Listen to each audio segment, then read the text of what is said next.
Je pense qu'on doit revenir à la logique des partis politiques. Je dis parce qu'il y a une loi de 2018 sur le financement des partis politiques. Aujourd'hui, il y a une mosaïque de partis. Le FCC, ensemble, ce sont des grands groupes. Mais lorsque vous voyez une mosaïque de 200, 300 partis, vous allez vous poser la question de savoir comment est-ce qu'on peut faire un programme de gouvernement avec 300 partis. Pourquoi? Parce que lorsque vous parlez de partis politiques, vous parlez de sensibilité. Les gens créent les partis pour se dire, bah, écoutez, j'étais dans un parti où j'ai observé des partis en place, ou les partis actifs, et je constate qu'il n'y a aucun parti qui veut un projet de société que ce que moi j'ai envie de faire. Et comme il n'y a personne, moi je crée mon parti. Ça veut dire qu'à chaque parti est entaché une sensibilité, ou une spécification, une spécialité, une spécificité si vous voulez. Donc, considérant telles quelles les choses, il y a 700 partis politiques.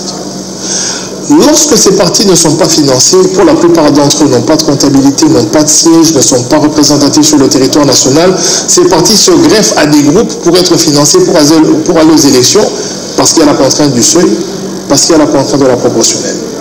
Et donc vous allez vous retrouver sur des discussions sur le porte-parole de l'opposition avec des mosaïques de partis politiques. Mais moi je peux vous affirmer ici que le MLC est le plus grand parti d'opposition actuellement. C'est le seul qui a 51 élus et il n'y a aucun parti dans l'opposition qui a ce nombre de partis. Maintenant, est-ce que cela est suffisant pour prétendre occuper automatiquement le poste de porte-parole? Je dirais que non. Mais je dirais que c'est une identité que nous portons et que nous allons assumer lors des discussions. La question est celle-ci. C'est un secret de polichinelle. Le MLC va clairement avoir le poste de porte-parole de l'opposition. Nous en avons la prétention, nous avons le droit de le réclamer. Après, cela n'annihile pas le droit d'ensemble de le faire ou de quelle autre partie de l'opposition de le faire. C'est une prétention, mais qu'il faut justifier. Jean-Jacques Mamba, vous parlez du MLC. Vous êtes membre du MLC, vous êtes secrétaire national au sein de ce parti, de Jean-Pierre Bemba Gombo. Au jour d'aujourd'hui, le MLC vit-il encore? Ma question, je la pose, pourquoi vous avez des candidats sénateurs, mieux encore des candidats gouverneurs dans certaines provinces, et beaucoup plus, là on pouvait compter l'Équateur, là où vous êtes fortement représenté, où on peut dire l'idéologie du mouvement de libération du Congo se trouvera à l'Équateur, mais le MLC perd totalement de vitesse, et même des élus qui ont trahi. N'est-ce pas là, vous devez vous remettre en question, que vous puissiez vous asseoir et remettre en cause certaines décisions qui avaient été prises avant ce processus. La question est pertinente, mais en même temps, c'est un discours que j'entends depuis aujourd'hui 10 ans. Le MLC est en perte de vitesse, le MLC est en perte de vitesse, mais moi j'aime discuter sur base d'éléments probants.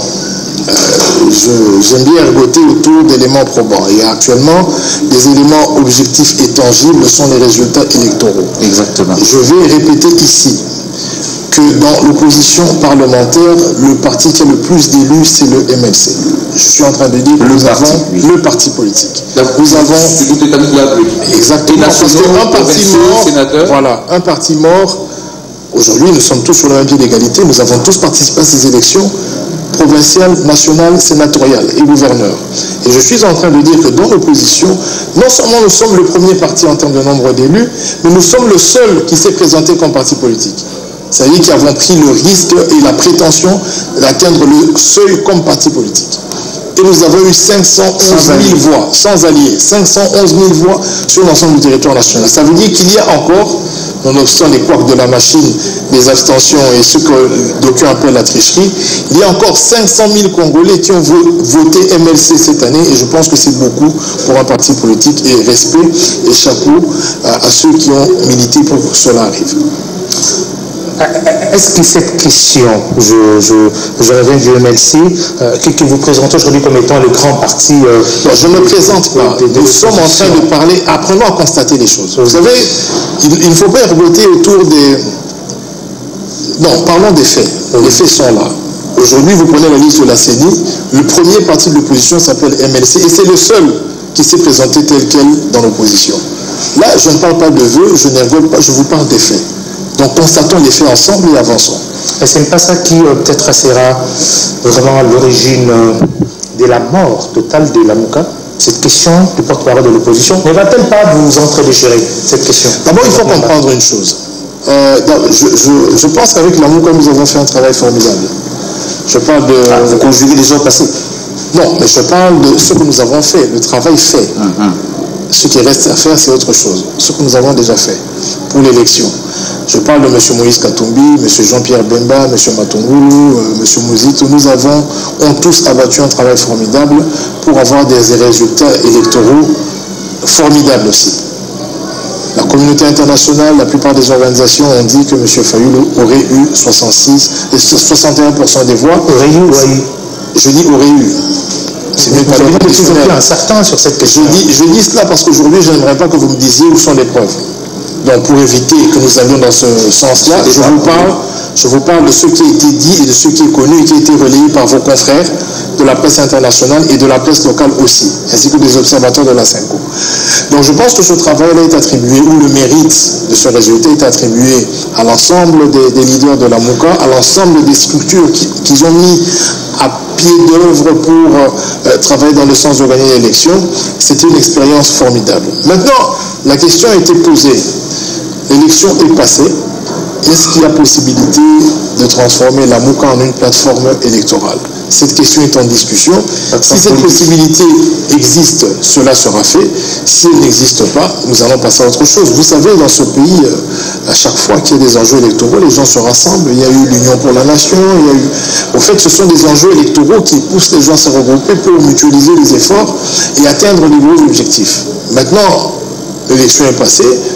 Nous avons convenu d'élargir notre champ d'action parce que nous sommes au Parlement, il n'y a pas que la vérité des urnes, il y a le problème des routes, il y a le problème de la santé, de la sécurité à l'Est, de l'emploi des jeunes. Et c'est comme cela que nous disons, est-il possible de transformer la MOUCA en une plateforme électorale? La question, nous l'aurons bientôt parce que nous y travaillons. Jean-Jacques Mamba, la MOUCA, avant les élections, était incarnée par Martin Fayoulou, on se le dit ainsi. Aujourd'hui, c'est qui incarne la MOUCA? D'après ce que j'ai pu comprendre et ce que nous devons tous assimiler, c'est que les discussions sont en cours pour la réorganisation de l'architecture de la MOUCA. Je ne dis pas que ça va se faire parce que ce n'est pas très sûr non plus.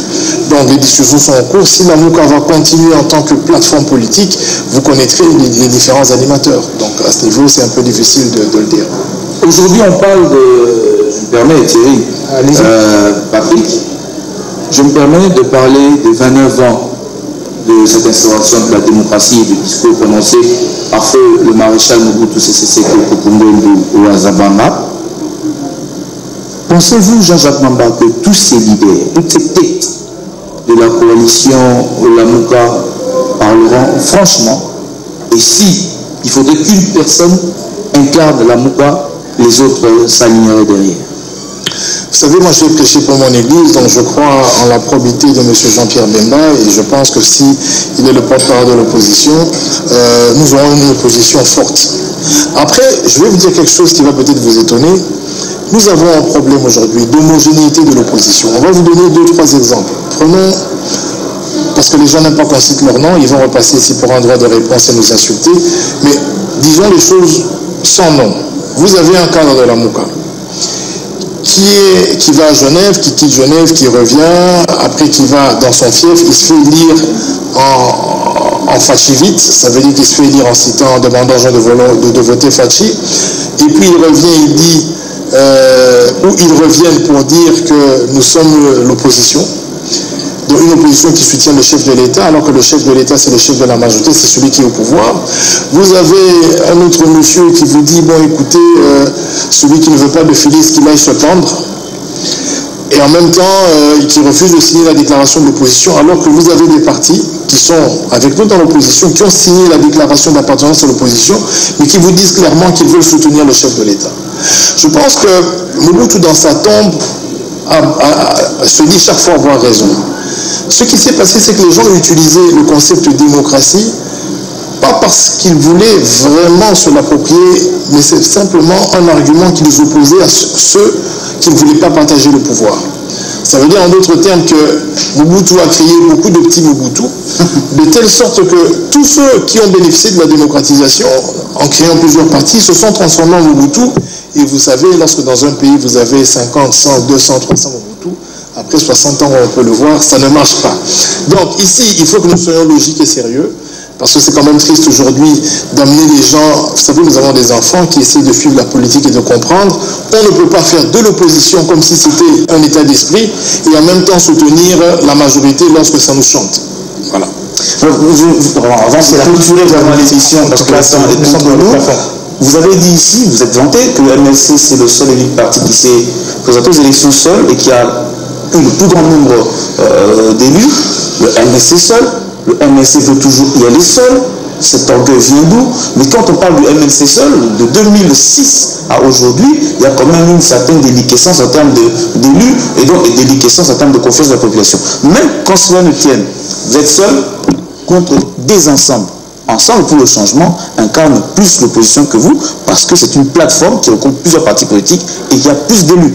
Est-ce que écoutez, le MLC va aller seul contre ensemble pour le leadership de l'opposition? Nous respectons ensemble, nous respectons M. Pierre Lumbi, M. Moïse Katumbi. Mais je vais vous dire ceci.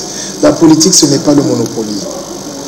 Ce n'est pas parce que vous regroupez 50 partis dont on connaît peut-être, pour certains, on ne connaît pas le siège, on ne connaît pas le président, ou que vous en regroupez 100, ou que vous en regroupez... Oui, mais écoutez, 51 partis pour 78 élus. Un seul parti pour 22. Donc, comme je vous dis, par exemple, dans le parti, ensemble, il n'y a aucun parti qui a le même nombre de députés que le MLC. C'est deux choses totalement différentes. Et d'ailleurs, j'ai ouï dire, je discutais avec le porte-parole de M. Moïse, qui dit que Moïse va finalement faire son parti politique. Parce que nous devons revenir, nous devons faire des partis politiques l'épicentre de la vie politique. Parce que ce sont ces partis qui vont être financés. Et lorsque nous allons déprivatiser la vie politique, lorsque les partis recevront les fonds de l'État pour fonctionner, alors en ce moment-là, les personnes seront libres d'opinion. Est-ce que vous savez que les gens se mettent généralement ensemble faute de moyens? Pas parce qu'ils partagent la même idéologie. Tous ces partis qui se regroupent là, lorsque vous leur posez la question de savoir quel est le programme que vous défendez sur l'emploi, sur les pensions, ils vont vous dire qu'ils n'ont rien du tout en commun. La seule chose qu'ils ont en commun, c'est que nous allons aller chez M. Moïse, chez M. Kabila, chez M. Bemba et nous serons financés. Et donc la vie politique doit être assainie, avec tout le respect que je dois à Ensemble ou à quelconque plateforme, mais on ne peut pas continuer à fonctionner avec 700 partis politiques. Nous devons en avoir plus ou moins 10 ou 15 qui sont financés de telle sorte que quand les gens votent, ils ne votent plus les personnes, mais ils votent les programmes des partis. Et aujourd'hui, ce n'est pas possible.